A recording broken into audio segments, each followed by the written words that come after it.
This week on the Internet Cafe, TV shows online. Xena the Warrior Princess is a new cult television hit and a hot website. Meet Jeff Rowe. He runs the Ultimate TV website, the biggest general television site on the net. If you ever wanted to try your hand at writing an X-Files script, visit this fan fiction site for some TV script tips. This man used to be a news director at a major CBS television station. He's now seen the light and he's running a news website instead. And if you think TV is silly, check out this website devoted to the number 47 as used in the Star Trek series. TV shows online, next on the Internet Cafe. The Internet Cafe is brought to you by Z Auction, the live online shopping experience. And by Audio Highway, makers of the Listen Up Player, which provides digital, portable, customized audio, downloaded from the internet and played anytime, anywhere, on headphones or over a car radio. Additional funding from PC Connection and Mac Connection, the catalog and online superstore with PC and Mac products, toll-free technical support, and overnight delivery. And by Windows Magazine, delivering desktop, enterprise, and internet computing news, reviews, features, and how-tos for a Windows world, because the world runs on Windows. And by Learn2.com, the ability utility. So we're talking about TV on the web, and who are you talking to? I got my web TV right here. No, not the web on TV, TV on the web. Right. I'm going to talk to the Ultimate TV site. Yeah. They've created this huge site all about reviews of TV shows, listings of TV shows, you know, basically a TV guide. This is real mainstream, serious television stuff on the web. You can read all the latest gossip on your Compared on your to some other thing you're doing today. Well, strange references. Have you remember there was a reference to number 9 in the Beatles songs? Right. Well, now there's number 47 in Star Trek. The last 6 years. This is the cult within the cult. That's right. There's these strange references. So you've got very mainstream and you've got very strange. All right, Jane, what are you doing tonight? Whoosh.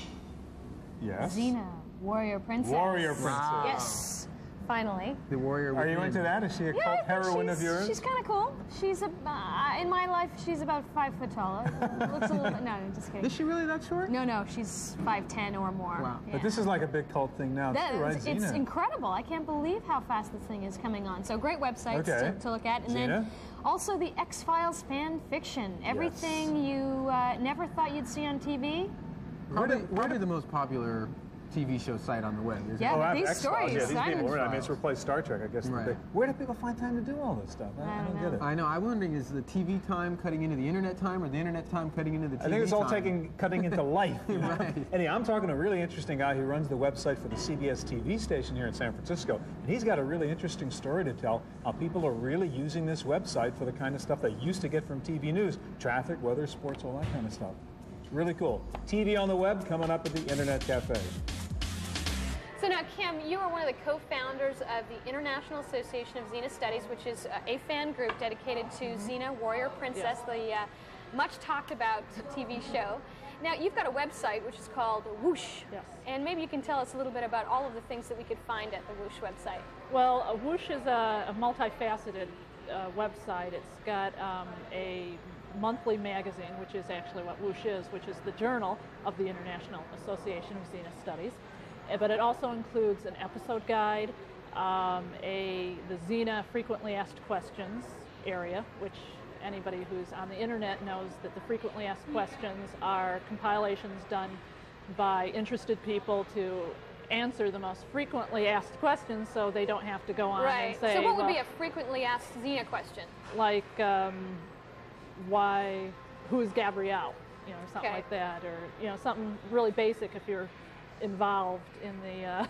Now, in your association, how many members do you have? At this point, we have about 530. 500 members, and they're all contributing yes, articles that's to the part Whoosh of the website. requirement of the membership is that they have to contribute at least one article to the journal, which is the monthly magazine on the website. And Now, what is it that about the Xena show that prompted you to get involved in this activity? What is it that's so unique about this show that made you want to do all of this work? At this point, it just struck me as a very unique program. It interests me kind of from a popular cultural point of view because it's about a strong woman It's a woman who's a dramatic character, even though it's also a comedy drama, I guess they call it. And also it takes its time to develop the character. She has a friend who her sidekick is Gabrielle, good old Gabrielle.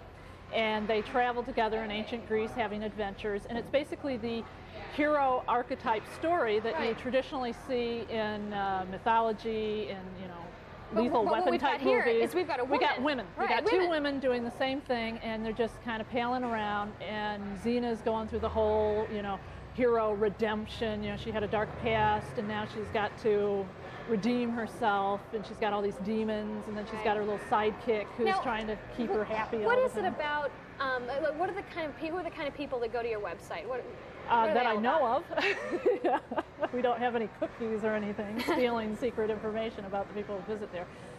Basically from just the fans and people who've written to me and told me about it, and I've also been able to go to conventions and fests, Xena fests, and for all those meet with Xenites people. out there. You betcha. They just love going to their festivals. And it's incredibly diverse. I've never really encountered a fan group this diverse before. It's pretty broad, isn't it? We've got males, females, we've got people 15, 16 years old who are contributing to the journal, and then we've got people who are like in their 50s and 60s. We've got professional people, non-professional people, educated people, people who have high school. It's pretty broad. What's the most interesting spot for folks at the website? What are they most attracted to? For the people that go to it, the most popular site is the episode guide, where we go through, and for each episode we give information. We have a synopsis, we have commentary, we have a bibliography which shows you the journal articles, because we've been doing this journal for over a year. We've got about 150, 117 different articles just on Xena. Wow, that's pretty comprehensive. Yeah, that's a lot of Xena. And but that's the most popular by far. The next popular site is the frequently asked questions area, and then the next site is this news, gossip, rumor. All the things that you wanted to know. But yeah, were afraid right. to ask. Well, we started kind of as a lark, and it just got so popular where we just had a gossip column where it deals. It also deals with news, like merchant, straight news. Well, the one thing about your site is it's very engaging. There's lots of stuff out there, and very exciting. Thanks very much, Kim. Live long and prosper.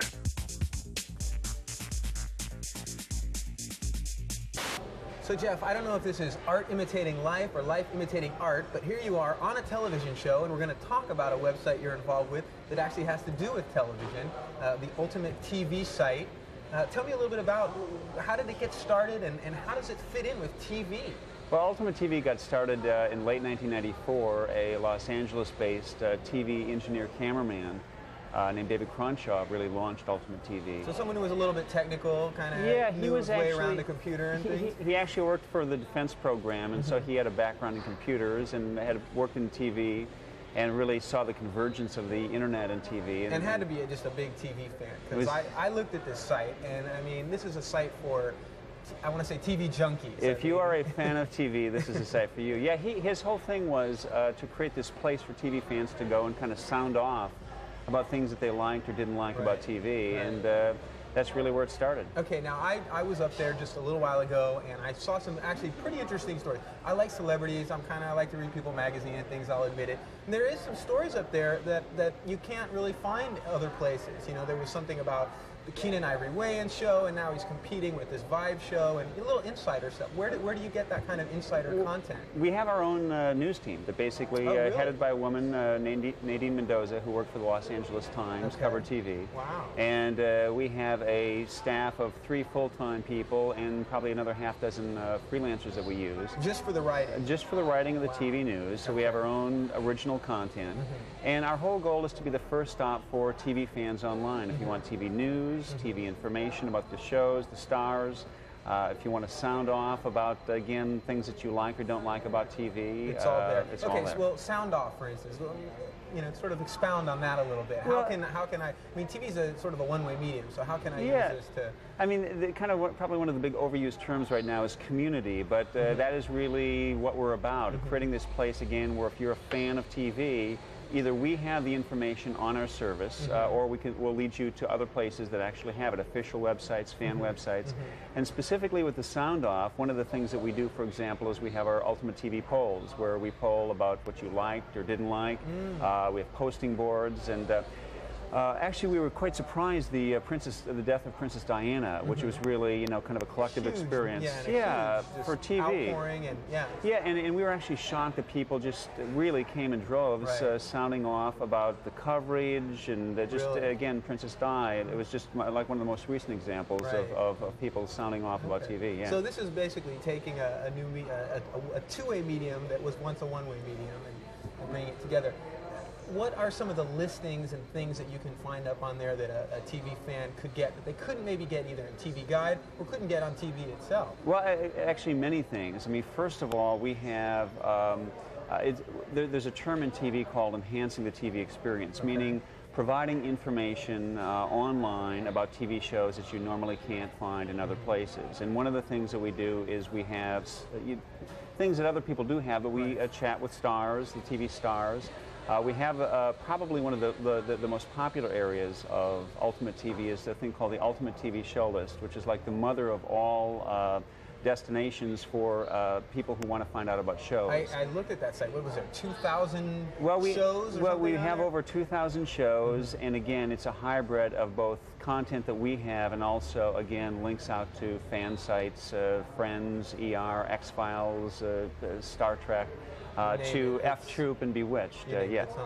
Well, great, Jeff. The one thing I looked on there, I didn't see the Internet Cafe. So it will be there when you check next time. All right, thanks a lot. Thank you.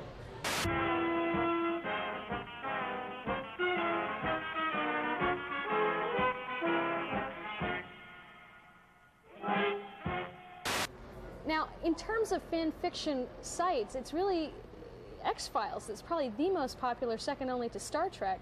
Now, Janine, you write fan fiction for X-Files. Yeah, I do. Now, why did you get into this?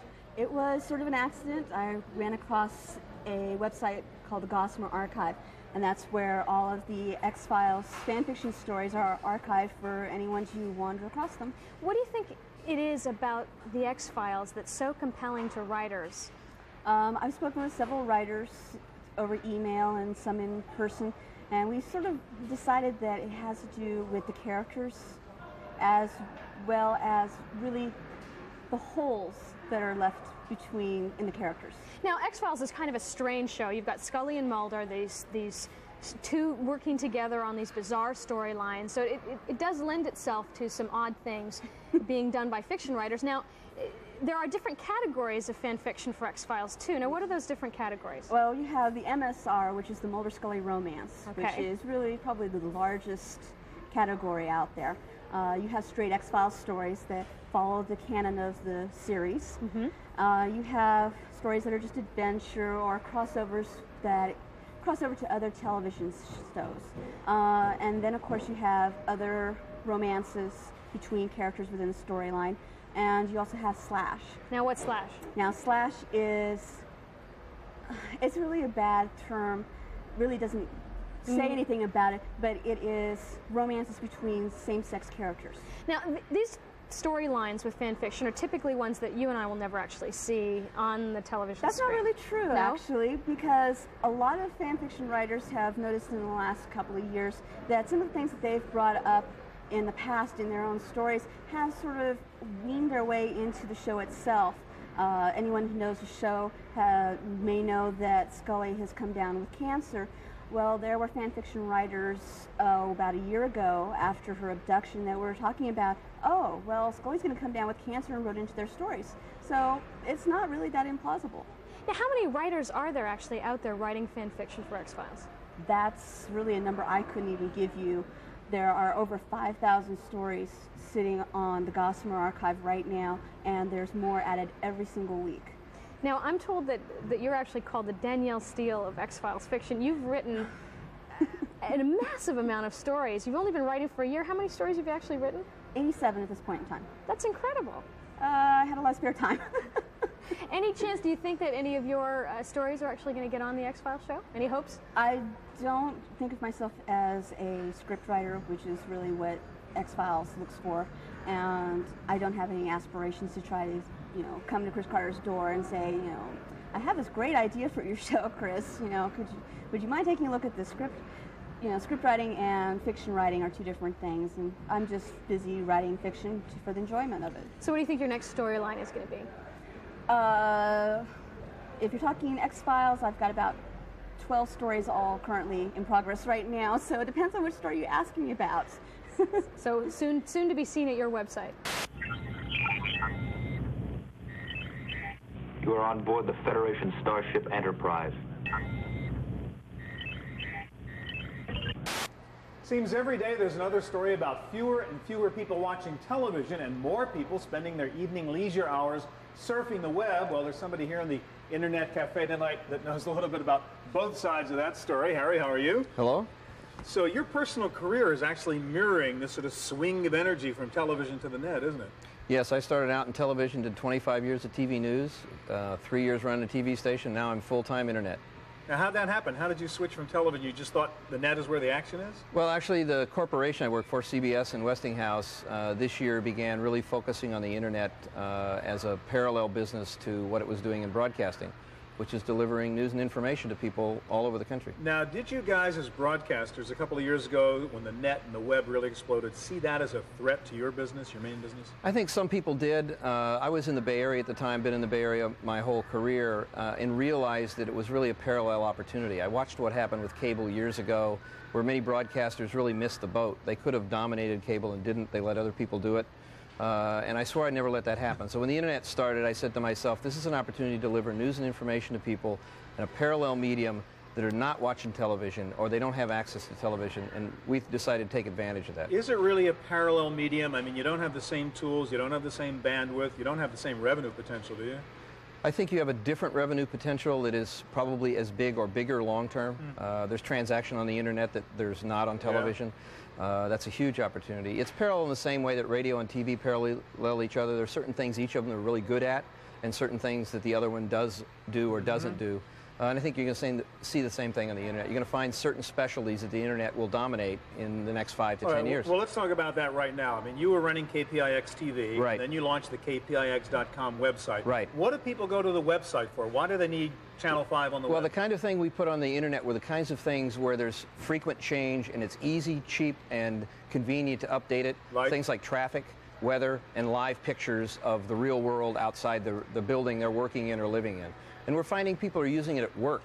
So we built a medium that would be useful for people between 8 in the morning and 6 o'clock in the evening when most people are in their offices and have computer access. So most of the action is during the daytime when they couldn't be watching TV. Right. Our website maxes out at 4 o'clock in the afternoon every day because the traffic site drives so much Internet traffic to people see what the highways are like. All right, now let's talk about that. What is on your website in general, number one, and then what's the most popular part of it? We have a lot of live cameras, both for weather, just general shots of outdoors, and we have a lot of live traffic cameras, so people can call up a camera and see what their freeway... So I go to your website and say, I want to see what it looks like on the Nimitz right now at 4 o'clock. Right, and one of the reasons that KPIX.com gets so much use locally is because you can see what the traffic is like, and you can look at different sections of freeway and know, do I stay at work another 15 minutes or do I go now and beat the traffic? This really is kind of personal television, isn't it, in a way? Yes, and they can look at it when they want. They don't have to wait for a scheduled broadcast. They can see it right now at their own convenience. So traffic is number one and the live cams? Are number two. And weather is number 3 most of the time. Huh. So news is not the most important thing then? News is used, but it's not the single most important thing. I bet sports is up there, huh? Sports is very high. News is really high when something big happens. And they want it right now because you can update it instantly.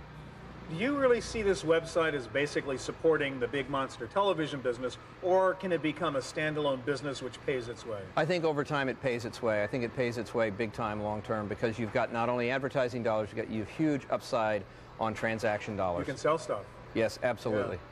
Now, you're involved also. CBS is planning some sort of national coordinated website? What's that about? CBS Now is going to launch in January of 1998. It'll be a service that will serve all the TV stations in the CBS family in almost every city in the country. So you'll have access available to millions of users. So CBS is taking the web seriously? Absolutely. All right, let's take a look at the Pix website. Okay, great. You never say please. You never say thank you. Please don't be an idiot. Thank you. Michaela, you have arguably one of the most obscure TV reference sites I think I've heard of on the internet, and I've actually checked it out. Basically, looking at the number 47s reoccurring in Star Trek.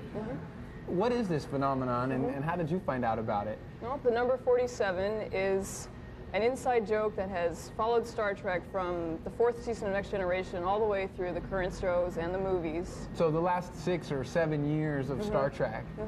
And what is it? 47 is actually an inside joke of the writers of Star Trek. It began in the 4th season of Next Generation with a writer named Joe Menosky, who was an alumnus of Pomona College, where the number is an inside joke. When he came to Star Trek The Next Generation, he began inserting the number 47 in every show he wrote. And from there, he indoctrinated a couple of the other writers, and from there, it has proceeded into all the current shows and the they've movies. all... Okay, well, to back up a second, what was the inside joke? Do you know? Well, at Pomona College, apparently the number 47 is an inside joke because in the 60s, a professor proved that all numbers are equal to 47. And since then, Pomona College alumnus have decided that the number 47 occurs most frequently randomly in life as we know it. So it is really an inside joke. It is an inside I almost don't understand it. That's great. So, okay, now you've created the site, and you've got how many references to the number 47 in the show? By now, it's at least over 200. Really?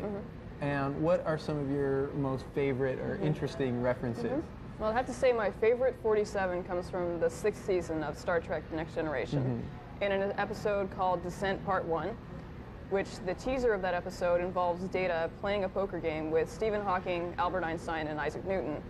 It was a cameo by Stephen Hawking, actually. And at the end of the game, Stephen Hawking wins the round with 4 sevens. And there's a shot of him with his 4 sevens on the table. So 4-7 playing 47. cards. So yeah, so people, so they reference it that way too. So it's not always just the number being up there as well. Now, you also are involved in or interested in other, I think, TV sites, and you have your own other website called the House of Schlock. Land of Schlock. Land of Schlock. And your last name, I think, is Schlocker. Schlocker. So there's the House of the Land of Schlock. You've got some references to Homicide, the TV show on there. Tell me, how do you think that sort of fits in with the web and TV mixing together? Well, actually, let's see. My Homicide pages, one of them is a drinking game for the show, which was written by the members of the Alt TV Homicide News Group.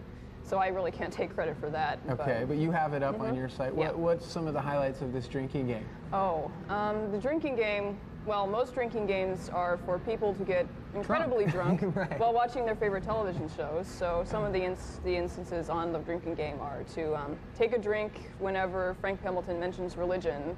On the show. So you sit there, you watch the show, and basically every time people get drunk. And you've practiced at this game a little bit? No, I don't drink. Good. We don't endorse that kind of behavior. Okay. Are you a fan of the website for Homicide? Is that a site that you think blends TV and the web well together? I think my site is not quite as good as some of the other Homicide sites out there. Mine is basically a support site to some of the other ones. I have a site that also includes lots of sound clips from the show, which is, as far as I know, the only source of Homicide sound clips on the web. And whether that's useful or not, I really can't say. But well, so fans can go and listen to audio clips, and have you picked out things that you think are especially relevant or interesting? Usually the funny bits. The funny bits. Yeah. Okay, great. Well, we'll have to go check it out. Okay. So after all this, would you go on the web to find out what's on TV? Is it worth it? The Ultimate TV site was a pretty interesting site, actually. There's a lot of sort of fan star stories that you can't get. Well, like Bryant Gumbel had asked his friend, the artist formerly known as, to Prince, exactly, to pen a song for his new series, and they didn't like it. They rejected it, and they said it was too funky. Oh my God, and I didn't know that, James. If I'd been on the website, I could have found that out. I'm into these star kind of stories. Gossip, he's into gossip. That's interesting. And the listings, there's extensive listings. The listings national listings was very interesting. So, Jane, Evu? Well, did you ever feel guilty about spending too many hours in front of the television? Absolutely. I have the answer for you now. watch a few hours of television, then write your own scripts, write your own stories. You've justified that investment now. It's just stimulating your creative juices. Wow, TV creating art. Unbelievable. Interesting. Well, a lot of writing anyhow. But I mean, the idea is it's cool because it is the web version of TV, right? It's no longer the TV just blasting the stuff out at you. You get in there, you write your own script, you blast it back up to the website. It's this whole sort of two-way thing. Right. Which is like the guy I talked to, Harry Fuller, who runs the CBS TV station website here in San Francisco. Yeah. Really interesting how people are going to this website to get the kind of stuff they used to go to the TV show for. The news and the traffic. They can actually take the live cam and see what the traffic is on their highway, find out what the weather is in their neighborhood. So we're really seeing the convergence, I think, really taking place in how people use TV and the web. Anyhow, that's it for TV on the web. We'll see you here next week at the Internet Cafe. The Internet Cafe is brought to you by Z Auction, the live online shopping experience. And by Audio Highway, makers of the Listen Up player, which provides digital, portable, customized audio downloaded from the internet and played anytime, anywhere, on headphones or over a car radio. Additional funding from PC Connection and Mac Connection, the catalog and online superstore with PC and Mac products, toll-free technical support and overnight delivery. And by Windows Magazine, delivering desktop, enterprise, and internet computing news, reviews, features, and how-tos for a Windows world, because the world runs on Windows. And by Learn2.com, the ability utility. To purchase a videotape copy of today's program, call toll-free 1-888-310-7850. Please specify show number and topic.